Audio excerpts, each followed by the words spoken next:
મિત્રો આપણે પૂગી જશે જો ટ્રાફિક પૂગી જશે જુનાગઢ. તો મિત્રો જો મસ્ત મજાનો જવાનો વિચાર હતો પણ એ ભાઈ ડ્રાઈવર આવી જશે હવે. તો કેમ છે યુટ્યુબ ફેમિલી, ફાઇનલી આપણે પૂગી ગયા છે તોરણિયા ને જો ઓલા પણ બોલેરો પાર્કિંગ કરી દીધો છે અને અહીંથી આપણે જવાનું છે અંદરમ દર્શન કરવા. તો હવે આપણે દર્શન કરવા જ આવ્યા.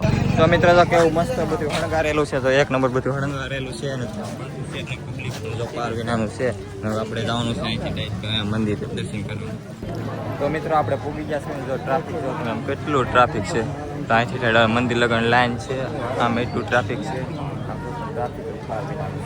અને એવડી મોટી લાઈન છે દર્શન કરવા માટે. ને જો હું તમને દર્શન કરાવું છું અને તમે દર્શન કરી લો. કોમેન્ટમાં લખવાનું જય રામાપીર. તો મિત્રો આપણે આવી ગયા છે તોરણિયા ને હવે અહીંથી આપણે જવાનું છે મેળામાં. જો આ બધા છે લાઈનમાં ગોઠવાઈ ગયા છે અને અહીંથી જવાનું છે પ્રસાદી લેવાનું છે. પ્રસાદી લઈને પછી જવાનું છે ડાયરેક્ટ મેળામાં. તો ફાઇનલી જો આપણે જો પ્રસાદી લઈ લીધી છે, જો આ બધાએ પણ જો પ્રસાદી લઈ લીધી છે. તો મિત્રો જો અમે પૂગી ગયા છે મેળામાં. જો કેટલી બધી રાઈડો આવેલી છે. જો અહીંયા એક વાર મોટું સગડોળ છે, એમાં આને બેહવા જવું હતું પણ આપણે જવા દેવા નથી, નકર તો એને પછી કરેલી જવું મુશ્કેલ પડે. ઓલી કરી એક રેલગાડી હાલે છે, જોરદાર મેળો છે તોરણિયામાં.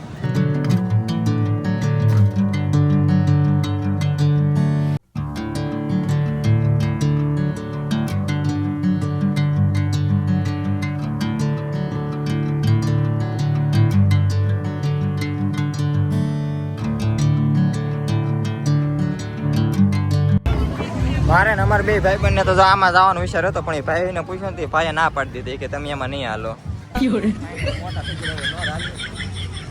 મેળામાં આટા મારી મારીને છે ને ફૂલ તડકો લાગી ગયો ને પછી તો મસ્ત છે ને ટાઢું કરવા આવી જા. પણ આપણે ટાઢું નથી લીધા, અહીંયા તો પાણીપુરી ખાવી છે બેયને. તો ફાઇનલ પછી તો આપણે મગાવી લીધી પાણીપુરી ને પાણીપુરી ખાઈને પછી છે ને આપણે જવાનો છે બદામ શેક પીવા. તો મિત્રો જો અહીં લાખોની સંખ્યામાં ભક્તો બધી છે ને પ્રસાદી લે છે ને આપણે જો પ્રસાદી લેવા જવાનું છે ઓલી કાર્ડ લેવાની છે પછી આપણે ભાઈ બંધ બેઠા છે ઓલી કાર્ડ પછી ના જવાનું છે. જો લાખોની સંખ્યામાં છે ને ભક્તો બધા છે પ્રસાદી લે છે. તો મિત્રો આપણે સૌ તોરણિયા ને વાગી ગયા છે 12:30 વાગી જશે ને અહીંથી જવાનું છે આપણે ડાયરેક્ટ મઢડા. તો હવે ડાયરેક્ટ આપણે મઢડા જઈને આપણે મળવી હવે.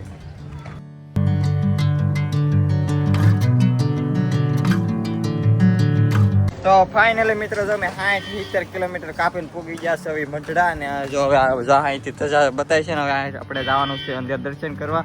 તો હાલો આપણે જાવી દર્શન કરવાના. હજી ઓલા પાછળ છે એ બધા હેલા આવે છે ને આપણે જો અમે બે ભાઈબંધ છે એ બધા આગળ જવાનું છે આપણે.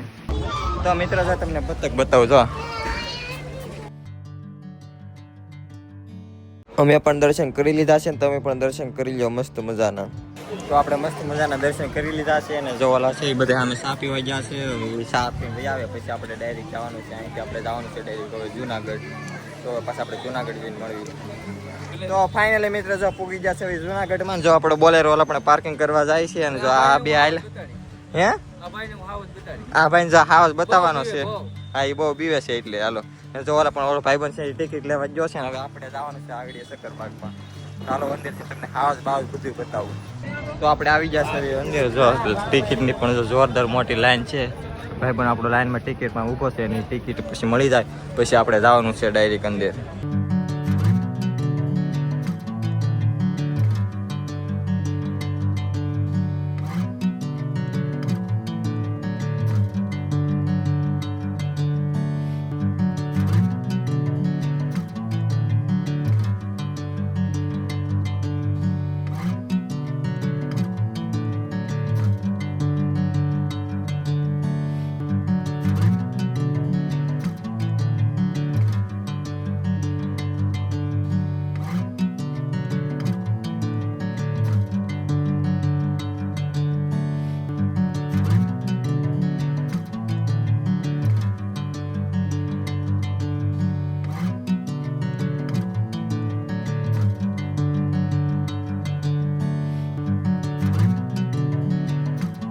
વિડીયો જોવાની મજા આવે તો લાઈક શેર અને સબસ્ક્રાઇબ કરતા જાજો. તો મિત્રો જો મસ્ત મજાનો સક્કરબાગમાં આપણે જો મસ્ત આટો મારી લીધો છે. હાવજ ને બાવજ ને બધું આપણે જોઈ લીધું છે. આખું બધું આપણે વિડીયોમાં આવી જાય છે. અહીં હવે ચાર્જિંગ ઓછું છે એટલે આપણે જવાનું છે ભવનાથમાં. અને ભવનાથમાં જઈને પછી પાછા આપણે મળવી. તો મિત્રો છે ને ચક્કરબાગથી છે ને 6:30 આજુબાજુ છે ને જો ભવનાથમાં આવી ગઈ હતા, પણ મોબાઈલમાં ચાર્જિંગ હતું નહીં એટલે જો વિડીયો નહોતો ઉતરો. અત્યારે મોબાઈલમાં મસ્ત મજાનું 100% ચાર્જિંગ થઈ ગયું છે ને અત્યારે વિડીયો ઉતારીશું ને અત્યારે આવી ગયા છે અમારે આટો મારવા. જો મંદિરનું લોતાતનું લુક જો તમે જો અત્યારે છે ને બજાર આટો મારવા આવ્યા છે ભાઈ. અત્યારે આમ જો લુક જો તમે કોમેન્ટમાં લખ નાખજો હર હર મહાદેવ. તો ને અત્યારે પછી આપણે સવારે છે ને મસ્ત મજાનું 5 વાગ્યામાં તૈયાર થઈને આપણે જવાનું છે ડુંગરો ચડવા. તો વિડીયોમાં બન્યા રહેજો.